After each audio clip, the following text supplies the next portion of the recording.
अगली खबर की तरफ आपको लिए चलते हैं। अगली बड़ी खबर संघ प्रमुख के बयान पर सियासी घमासान से निकलकर सामने आ रही है। दरअसल जनसंख्या पर मोहन भागवत का बड़ा बयान आया था, जिसमें कहा गया कि कम से कम 2 से 3 बच्चे होने चाहिए।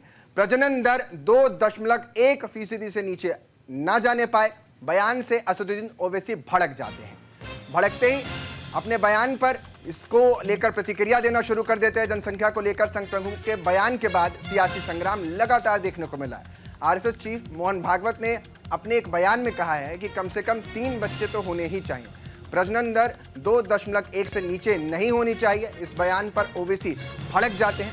बड़ी जानकारी, ओवैसी ने अपने बयान में कहा कि प्रधानमंत्री मोदी को सिखाना चाहिए, जो संसद में बयान देते हैं मुस्लिम महिलाओं को लेकर आरएसएस वालों को शादी करना शुरू कर देना चाहिए। ज्यादा बच्चे पैदा करने वालों को लाडली बहन के तर्ज पर पैसे देना चाहिए। सुनवाते हैं क्या कुछ कहा।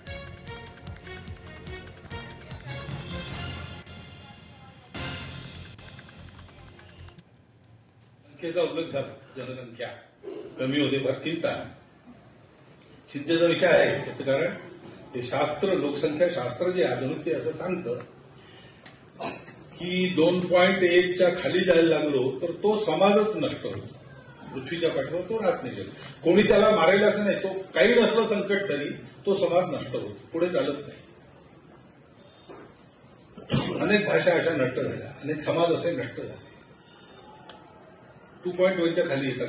आपल्या देशाची जनसंख्या नीती 1998 वगैरे मध्ये ठरली का 2002 मध्ये ठरली, साल माहित नाही मला, पण त्याच्यातही असं सांगतात की 2.1च्या खाली नाही।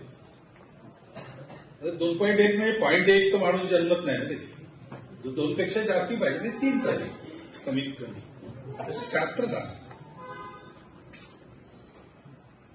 पण ही संख्या ही याकरता महत्वाची आहे की टिकलं पाहिजे की नाही, टिकलं पाहिजे असं आपल्याला सगळ्यांना वाटतं, कारण ते आपलं आहे। ते किती चांगलं आहे वाईट आहे हे मूल्यांकन नंतर असतं, ते आपलं आहे। आपण कुटुंबात हेच शिकतो ना, निरनिराळे प्रकार असतात व्यक्तींच्या कुटुंबात। 4 भाऊ असले, 3 भाऊ असले, 2 भाऊ असले, एक दुसऱ्या ये शास्त्र का मानना है, ऐसा उनका कहना है। अब ये उनको नरेंद्र मोदी को जाके सिखाना चाहिए था। उनको जो पार्लियामेंट इलेक्शन में क्या बोले थे, मुस्लिम महिलाएं ज्यादा बच्चे पैदा करती, बोले नहीं बोले प्रधानमंत्री? उनके भाषण में बोले ना बात कि आपके हिंदू बहनों गलों से मंगलसूत्र छीनकर उन महिलाओं को दिया जाएगा जो ज्यादा बच्चे पैदा करते। अब मोहन भागवत को क्या बोल रहे, हमारी आबादी गिर रही है, पॉपुलेशन गिर रहा है, तो क्या बोल रहे, बच्चे ज्यादा पैदा करो बोल रहे वो, 2 से ज्यादा। आरएसएस वाले शादी करना शुरू कर देना फिर चाहिए। अब बताइए आप पहले तो आप गाली देते हमारे को कि झारखंड में क्या बोले, झारखंड के लिए बोले कि आबादी बढ़ जाएगी मुसलमानों की, हर वक्त गंदगी। जबकि मैं शुरू से हम बोल रहे टीएफआर रेट, आप याद करो, टीएफआर रेट इस देश का गिरा है और सबसे ज्यादा टीएफआर रेट मुस्लिम समुदाय का गिरा। मेरे साथ आनंद ज्यादा जानकारी के साथ फोन लाइन पर जुड़ रहे हैं। आनंद, इस बयान को लेकर के सियासी घमासान मचा हुआ है, क्या मायने निकाले जाएंगे इस बयान के? क्योंकि कई बार तो बीजेपी भी कहती रही है कि हम दो हमारे दो। बिल्कुल आपने सही कहा। आरएसएस के जो बयान था उसके बाद सियासी गलियारों में सियासत तो खूब हो रही है। आरएसएस प्रमुख मोहन भागवत ने जो पॉपुलेशन रेशियो था जो 2.1 है उसको बढ़ाने को लेकर 3 बच्चे पैदा करने की अपील की हिंदू समाज से। तो कहीं ना कहीं उसको देखते हुए ओवैसी जो कि सांसद हैं और AIMMIM के राष्ट्रीय अध्यक्ष हैं, उन्होंने तुरंत पलटवार किया और उसको लेकर 3 बच्चों को लेकर सियासत शुरू हो गई है। असदुद्दीन ओवैसी के बाद कांग्रेस ने भी इसको लेकर निशाना साधा है। और कहीं ना कहीं जो बयान था आरएसएस प्रमुख का, उनका साफ कहना था कि देश में कहीं ना कहीं हिंदू पॉपुलेशन कम हो रही है और कई ऐसे जो राज्य हैं वहां पर हिंदू आप अल्पसंख्यक समुदाय के तौर पर सामने आ रहे हैं। तो कहीं ना कहीं उनको अपनी जनसंख्या बढ़ाने को लेकर 3 बच्चे पैदा करना चाहिए। समाज में एक अपील की गई, लेकिन उस अपील का असर सियासी तौर पर आप खूब देख सकते हैं। असदुद्दीन ओवैसी का बयान आ गया, कांग्रेस इसको लेकर लगातार प्रतिक्रिया दे रही है। तो कहीं ना कहीं आरएसएस प्रमुख का बयान अब इस वक्त राजनीतिक गलियारों में एक चर्चा का विषय बना हुआ है। जी अंकित। आनंद, दुनिया का सबसे जो ज्यादा जनसंख्या वाला देश है वो भारत ही है। पहले नंबर पर आकर हम खड़े होते हैं। और ऐसे में ये जो बयान है वो कहीं ना कहीं मोहन भागवत ने अगर दिया है तो चीज़ों को देखते हुए दिया है कि जनसंख्या बढ़ रही है लेकिन अनुपात घट रहा है। तो ऐसे में ओवैसी को भला इस बात से लेकर के क्या ही लेना है कि वो इतना ज़्यादा इस पर खुद को हट करके बैठे हुए हैं और कह रहे हैं कि मोहन भागवत या फिर आरएसएस के लोगों को भी शादी कर लेनी चाहिए और तमाम जो वो बातें कह रहे हैं।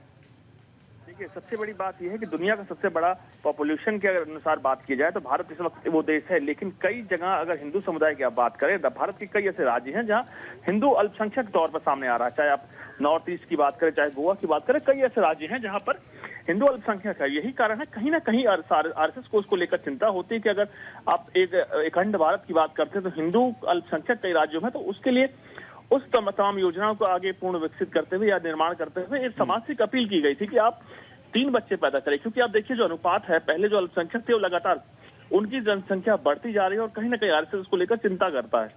यही कारण है कि जैसे आरएसएस प्रमुख मोहन भागवत का बयान आया उसके बाद से तमाम प्रतिक्रियाओं का दौर शुरू हो चुका है, क्योंकि बीजेपी की अगर बात कीजिए, पॉलिटिकल विंग है आरएसएस की, तो उसने भी लगातार इसको लेकर बात की थी पहले भी। उनका साफ आरोप है जो कहने का बीजेपी का, कहीं ना कहीं जो जनसंख्या है वो एक जो रेशियो है उससे विपरीत बढ़ रही है और एक समुदाय में ज्यादा तेजी से जनसंख्या बढ़े, जिसको लेकर बीजेपी और आरएसएस हमेशा चिंतित रहते हैं।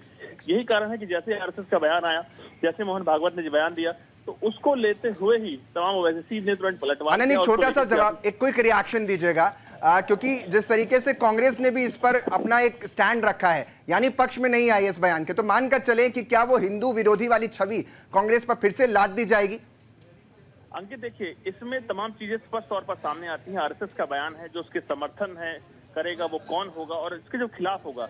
बीजेपी हमेशा इसका समर्थन करती है और आपको सबको पता है कि कहीं ना कहीं वो हिंदुत्व की राजनीति करती है, लेकिन जो इसके विपरीत खड़े यानी इसके विपक्ष में खड़े हैं कांग्रेस है, उसमें हमेशा एक अल्पसंख्यक समुदाय के वोटों को ललचाने को लेकर, उनके पक्ष में खड़े होने को लेकर हम अक्सर ही आरोप लगते हैं। असदुद्दीन ओवैसी, जिनकी खुद पार्टी मुस्लिम को लेकर लगातार बढ़ती है, तो कहीं ना कहीं तमाम चीजें। पहली बार आनंद की असदुद्दीन ओवैसी और कांग्रेस एक ही पथ पर नजर आ रहे हैं। अब कम से कम उन पर बी पार्टी होने का बीजेपी का नहीं जो लाछन लगता है वो नहीं लगेगा। बहुत बहुत शुक्रिया आनंद तमाम जानकारी देने के लिए।